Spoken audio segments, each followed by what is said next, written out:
Hello student, आज अपन प्रश्नावली 4.2 के कुछ सवाल लेकर एक वीडियो बना रहे हैं। उसको देखते हैं अपन। 4.2 में पहले जो टाइप के सवाल है उसमें बिना प्रसार किए हुए सारणी के गुणधर्मों का प्रयोग करके सारणी का मान ज्ञात करना है अपन को। ठीक है, बिना प्रसार किए हुए। नहीं तो 3x3 का डायरेक्ट प्रसार करके वैल्यू निकाली जा सकती है, लेकिन उन्होंने शर्त किया है कि बिना प्रसार किए हुए सारणी के गुणधर्मों का प्रयोग करके आप इस सवाल को हल कीजिए। तो देखते हैं अपन 4.2 का सवाल। पहला सवाल है आपके पास कि x y z a b c x plus a y plus b और जेड प्लस सी। अब यहाँ पर आपको प्रसार न करते हुए और डायरेक्ट वैल्यू कैलकुलेट करना है। तो कैसे करेंगे, देखो संक्रिया लग रही है यहाँ पर जो C1 है उसके साथ अगर C2 को जोड़ दें, ये C1 है और ये C2, C1 के साथ C2 मतलब इसका पहला तो इसका पहला, इसका दूसरा तो इसका दूसरा, इसका तीसरा तो इसका तीसरा, मतलब C1 प्लस C2। C1 का पहला सदस्य तो C2 का पहला सदस्य जुड़ जाएगा, तो यहाँ हो जाएगा x प्लस ए। दूसरा यहाँ पर C1 का दूसरा सदस्य तो C2 का दूसरा सदस्य y प्लस बी। C1 का तीसरा सदस्य तो C2 का तीसरा सदस्य z प्लस सी। तो यहाँ पर सक्रिया लगाई अपन ने C1 plus C2 change to C1, मतलब C1 को बदल दिया अपन ने। तो यहाँ पर हो गया x plus a y plus b और z प्लस सी। C1 और C3 दोनों एक जैसे हो गए हैं, तो C1 और C2 जब एक जैसे हो जाते हैं, मतलब कोई भी दो रो या कोई भी दो कॉलम अगर एक जैसे हो गए हैं, तो उस सारणी का मान कितना होता है, 0। तो हमने लिखा कि C1 इक्वल टू C3, ये C1 और C3 दोनों एक जैसे हैं, तो डिटरमिनेंट का मान कितना हो जाएगा, 0। तो इसकी वैल्यू कितनी हो गई, 0। ये किसको बोलते हैं, बिगर प्रसार की हुई। अपन ने इसको खोला नहीं और कैलकुलेट करके 0 वैल्यू आ गई इसकी। इसी प्रकार दूसरा सवाल है इसका, ये सारणी दे रखी है अपन को और कहा है कि इसका मान ज्ञात कीजिए बिना प्रसार किए। तो यहां देखते हैं हमको C1, C2 और C3। आप R1 plus R2 plus R3 भी कर सकते हैं। सक्रिया आपके ऊपर डिपेंड है कि सक्रिया को किस तरह जोड़ा जाए, किस तरह से घटाया जाए कि आपका उत्तर आसानी से बन जाए। तो यहां पर हमने करा है कि C1, C2 और C3 को एक साथ तीनों को जोड़ दिया। C1 का पहला, ये C1 है, ये C2 और ये C3, तो इसका पहला सदस्य A minus B, A minus B पहला, C2 का पहला सदस्य B माइनस सी और प्लस C3 का पहला सदस्य C माइनस ए। तो अगर तीनों को जोड़ दे हैं तो कौन सी वैल्यू अपन को प्राप्त होती है, तो देखते हैं। ये A प्लस का है A माइनस, B माइनस का B प्लस का, C माइनस का C प्लस का, मतलब ये वैल्यू कितनी आ जाएगी, 0। इसी प्रकार C1 का दूसरा कितना है, B माइनस सी, C2 का दूसरा C माइनस ए और C3 का दूसरा है तो दूसरा लेंगे, तीसरा है तो तीसरा लेंगे। जब इसको कैलकुलेट करते हैं तो इसकी वैल्यू कितनी आ जाएगी, 0। ये भी सब घट जाएंगे तो 0। इसी प्रकार C1 का तीसरा, C2 का तीसरा और C3 का तीसरा, तीनों अगर जुड़ेंगे तो इसकी वैल्यू कितनी आ जाएगी, 0। और चेंज टू C1, अगर C1 चेंज हो रहा है या C1, C2, C3 change to C1 है तो आगे C1 लिख दें। ये C1 चेंज हो गया। किसी भी सारणी में यहाँ आप गुणधर्म भी साथ साथ पढ़ते जाएं। यदि किसी भी सारणी में किसी रो या कॉलम में 0 आ जाते हैं तो उसके मान कितना हो जाएगा, 0। सिंपल सी बात है कि 0 से खुलेगा तो 0, 0 से खुलेगा तो 0, तो 0 से खुलेगा तो 0। तो एक रो या एक कॉलम में कहीं भी 0 आ जाता है तो उसकी वैल्यू कितनी हो जाती है, 0। तो ये ध्यान रखने वाली बात है। इसी प्रकार अगला सवाल भी देख सकते हैं अपन। क्वेश्चन नंबर 4 है इसका, बिना प्रसार किए हुए वैल्यू आपको कैलकुलेट करना है, वैल्यू बिना प्रसार किए हुए। तो देखते हैं अपन। यहाँ पर चौथा सवाल है कि यहाँ पर इसके बराबर आपको 0 लाना है, प्रूव करना है कि इसके बराबर कितना होता है, 0। प्रसार कहीं नहीं होना चाहिए। तो आपकी प्रॉपर्टी क्या यूज होती है, इसको समझें। देखें, अगर हम सबसे पहले सारणी का LHS लें और 0 लाना है तो यहाँ पर AB प्लस AC गुणा कर लें। ये LHS लिया मैंने यहाँ पर। अब यहाँ पर A का B के साथ मल्टीप्लाई कर लो, A का C के साथ, क्योंकि यहाँ कोष्टक लगा तो फिर उसको हल कर लें, जिससे आपको समझ में आएगा कि कौन सी चीज़ की कमी है। तो इसके साथ इसको इसके साथ जोड़ दिया। यहाँ पर देखें, B का C के साथ मल्टीप्लाई, B का A के साथ मल्टीप्लाई AB, यहाँ पर C का A के साथ मल्टीप्लाई AC और C का B के साथ मल्टीप्लाई BC। मतलब ये कोष्टक था, इसको सॉल्व करा पहले एक स्टेप में। दूसरी स्टेप में हम ये देखते हैं कि अगर इसके साथ इसको जोड़ दें, ये उंगली यूं चल रही है कि यूं जोड़ रहा है, यूं घट रहा है, इसका मतलब है प्रॉपर्टी C की यूज हो रही। अगर आप यूं जोड़ते घटाते हैं तो प्रॉपर्टी किसकी यूज होती है, R की। हमारी उंगली यूं चली, इसका मतलब ये कि ये C1 की प्रॉपर्टी यूज होने वाली है। और अगर यूं जोड़ते घटाते हैं आपस में नीचे ऊपर तो आर की प्रॉपर्टी यूज होनी है आपकी। तो इसको अगर इसके साथ जोड़ दें, हम कोई भी दो रो या कोई भी कॉलम एक जैसे बनाने की कोशिश कर रहे हैं, अगर बीसी इसको साथ जोड़ दें, मतलब C2 का पहला C3 का पहला, अगर ये जुड़ जाएगा तो AB plus BC plus CA आ जाएगा। यहाँ पर CA इसके साथ चला जाए दूसरा तो AB plus BC plus CA, मतलब यहाँ पर तीनों चीज आ जाएगी। अगर इसके साथ इसको जोड़ देंगे तो AB plus BC plus CA, मतलब ये इसके साथ जुड़ जाए अगर, मतलब यहाँ लिखा C3 में अगर C2 जुड़ जाए, C3 में अगर C2 जुड़ जाए तो यहां पर आपके पास जो वैल्यू कैलकुलेट होगी, हमने लिखा C3 plus C2 change to C3 को बदलते हैं हम, C2 प्लस C3 करेंगे तो C2 चेंज हो जाएगा, यहाँ C2 आ जाएगा आपके पास।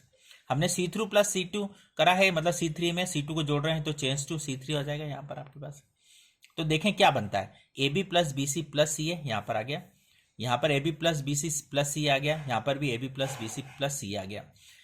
C3 में सब एक जैसे हैं, C3 में AB plus BC plus CA है, तो हम बोल सकते हैं कि C3 में से AB plus BC plus CA common लेने पर, मतलब C3 में से हम इसको कॉमन ले लें, तो अगर इसको कॉमन ले लेते हैं, कॉमन ले लिया मतलब इसका भाग लग जाएगा इसमें प्रत्येक में, तो भाग लगेगा तो एक एक आ जाएगा। तो जब ये बाहर आ गया आपके पास, लिखने का तरीका याद रखना है कि अगर आपने कोष्टक में नहीं लिखा और अगर आपने कोष्टक लिखा तो CA बाहर दिखेगा आपको ओनली, इसलिए जो कॉमन ले रहे हैं वो पूरा पूरा ब्रैकेट में जरूर लिखें उसको। जब यहां से कॉमन ले लिया अपन ने तो क्या प्राप्त हो जाएगा आपके पास, यहां पर एक एक आ जाएगा। और यहां पर देखेंगे कि C1 और C3 एक जैसा हो गया, एक आ गया, इसका मतलब C1 प्लस C3 आ गया, इसका मतलब इसका डिटरमिनेंट का मान कितना हो जाएगा, 0। बिगर हल किए इसका मान कितना हो जाएगा, किसी भी सारणी में कोई भी दो रो या कोई भी दो कॉलम एक जैसे होने पर उस सारणी का मान कितना होता है, 0।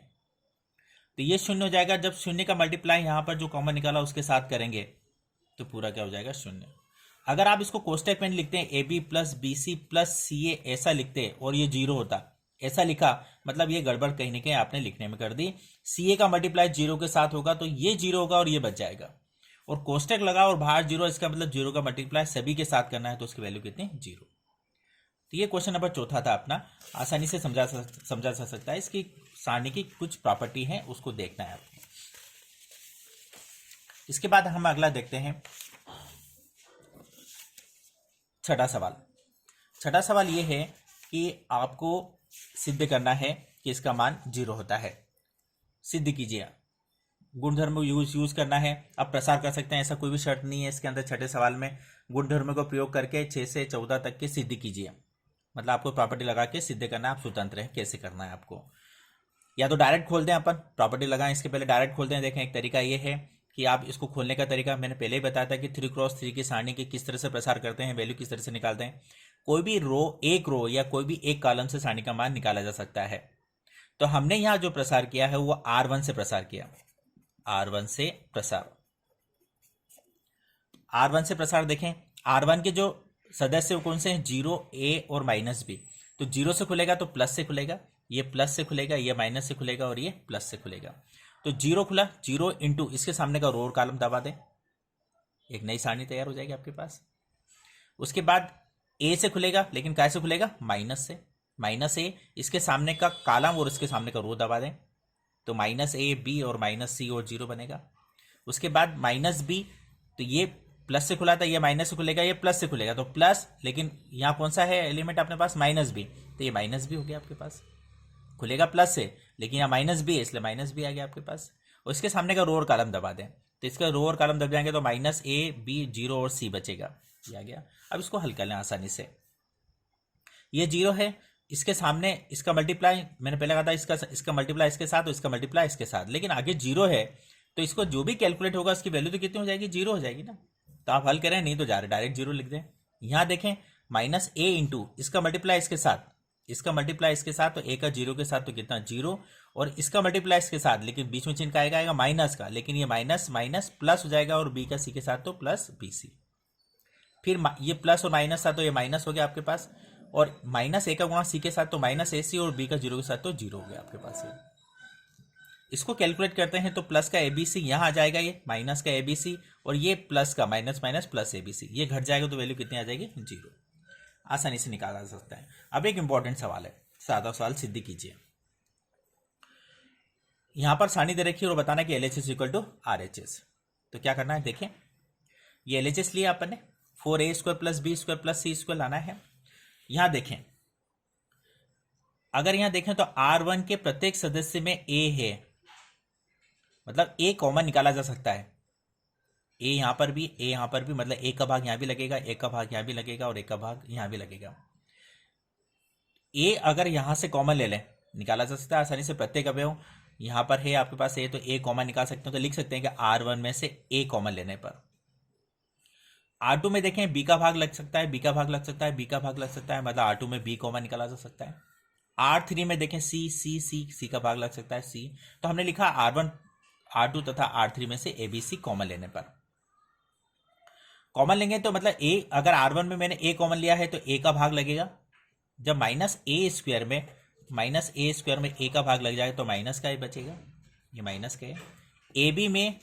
AB में a का भाग लगेगा तो a से a कट जाएगा तो b आ जाएगा। इस प्रकार CA में a का भाग लगेगा तो c आ जाएगा। यहां देखें R2 में b कॉमन निकाला तो b का भाग दे दें, b का भाग देंगे तो a, यहाँ पर -b और यहाँ पर c। यहाँ पर c कॉमन निकाला तो c का भाग दे दें, तो ये c कॉमन भाग, c का अगर भाग देंगे तो यहाँ a, यहाँ पर b और यहाँ पर -c। और ABC कॉमन निकाला है, a, b और c तीनों बाहर ले लें इनटू में। आप चाहें तो C1 में से कॉमन निकाल सकते हैं, C1 में से भी निकाला जा सकता है। C1 में a का भाग लग सकता है, C2 में b का लग सकता है, C3 में से c कॉमन निकाला सकता है। मैंने R1 R2 में निकाला है, आप चाहें तो आप प्रैक्टिस के लिए C1 C2 और C3 में से ABC कॉमन निकाल के भी हल कर सकते हैं। तो हमने ABC कॉमन निकाला, तो हमारे पास ये डिटरमिनेंट तैयार हो गई। अब इसको कैसे हल कर सकते हैं, सिंपल सा है। C1 C2 3 में से ABC, अब वापिस देखें, यहाँ फिर से देखें ABC कॉमन ले लिया, तो यहाँ पर आप सारणी को देखेंगे अच्छी तरह से, तो एक नई चीज दिखेगी आपको। वापिस देखें A C1 में a का भाग लग सकता है, C2 में b का लग सकता है, C3 में c का भाग लग सकता है। कॉमन लेने के लिए किसी भी एक रो या किसी भी एक कॉलम से कॉमन लेना है आपको। तो यहाँ a कॉमन ले लें, यहाँ से b कॉमन ले लें, यहाँ से c कॉमन लें। यहाँ से a कॉमन जब लेंगे अपन तो a का भाग लग जाएगा, यहाँ से b कॉमन लेंगे तो b का भाग लग जाएगा, यहाँ से c कॉमन लेंगे तो c का भाग लग जाएगा। तो जब कॉमन लेंगे तो क्या आएगा अपने पास, यहाँ a का भाग लगेगा तो -a, 1 और 1। यहाँ से b कॉमन निकालेंगे तो 1 -1 और 1। यहाँ से c कॉमन निकालेंगे तो 1 1 और -1। ये कॉमन निकाल रखा अपन ने। देखें ABC कॉमन निकाल लिया अपन, पहले ABC था, एक और ABC कॉमन निकाला, तो ये कॉमन लेने पर ये संख्या हमारे पास डिटरमिनेंट तैयार हो गई। अब इसका प्रसार कर लें, या प्रॉपर्टी भी लगा सकते हैं इसके अंदर अपन, C1 + C2 या R1 + R2, R2 + R3, दो सक्रियां आसानी से लगा सकते हैं अपन। हमने कहा चलो डायरेक्ट प्रसार करके देख लेते हैं। तो -1 इंटू -1 के सामने का रो और कॉलम, इसका मल्टीप्लाई इसके साथ 1 प्लस का और ये 1 माइनस का। फिर ये प्लस से खुला था, ये कैसे खुलेगा, माइनस से, तो -1। इसके सामने का रो और कॉलम, इसका मल्टीप्लाई इसके साथ -1, इसका मल्टीप्लाई इसके साथ -1। फिर यहाँ से ये प्लस से, ये माइनस से और ये प्लस से, तो इसके सामने का रो और कॉलम, इसका मल्टीप्लाई इसके साथ 1, इसका मल्टीप्लाई इसके साथ -1, माइनस क्या हो जाएगा, +1। जब इसको हल करते हैं तो 1 और +1, तो ये तो 0 हो गया, तो 0 का मल्टीप्लाई कितना हो जाएगा, 0। लेकिन यहाँ देखते हैं -1 और -1, -2 का मल्टीप्लाई -1 के साथ तो +2। यहाँ 1 और 1 2, 2 का मल्टीप्लाई 1 के साथ तो 2, 2 और 2 कितने हैं, 4। और बाहर a² + b² + c² हो गया। कैसे हो गया, कि 2 बार ABC अपन ने बाहर निकाल चुके हैं। तो 4 का मल्टीप्लाई इसके साथ करेंगे तो 4a² b² और c² आ जाएगा, अर्थात LHS = RHS। आपको अगर मेरे वीडियो पसंद आ रहे हैं तो सब्सक्राइब, लाइक व शेयर करना न भूलें। धन्यवाद।